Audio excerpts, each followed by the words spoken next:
Amigues i amics, pobresa energètica. Aquesta és la dura però real situació per la qual estan passant moltes famílies del nostre país que no tenen accés als subministraments bàsics d'electricitat i gas.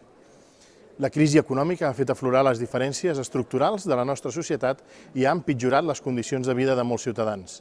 A la Unió Europea, entre 50 i 125 milions de persones estan en risc de pobresa energètica, més del 10% de la població. A Catalunya, el 19% de les persones es trobaven en aquesta situació l'any 2015.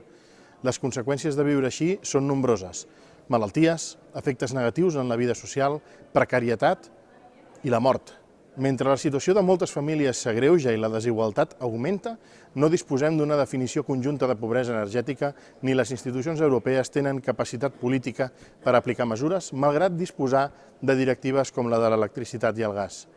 És realment urgent elaborar una estratègia europea de forma conjunta i harmonitzada entre els estats i posar sobre la taula dades reals, indicadors i problemes estructurals i ser flexibles en la legislació per intentar arribar a totes les persones que ho necessiten. Així ho vaig fer arribar a la Comissió Europea fa pocs dies i vaig advertir de la desprotecció que estan vivint moltes famílies vulnerables al nostre país per la suspensió del bo social i de la llei catalana sobre pobresa energètica. El bo social és una tarifa amb un 25% de descompte en la factura de la llum al qual tenen dret alguns col·lectius considerats vulnerables.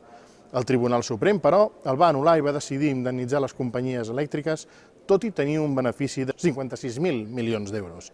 És lamentable, i ho és més encara quan l'estat espanyol no ha regulat la protecció dels consumidors vulnerables, tal com diuen les directives europees.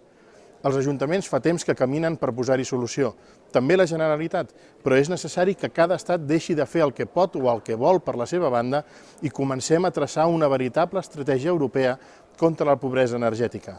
I cal que s'impliquin les companyies energètiques perquè només amb responsabilitat social de les empreses podrem combatre la pobresa energètica.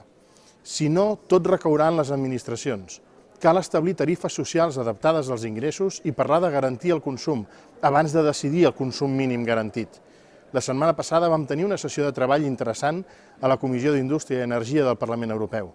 Una de les coses que es van dir, i que per evident em va cridar molt l'atenció, va ser que sense pobresa no hi hauria pobresa energètica.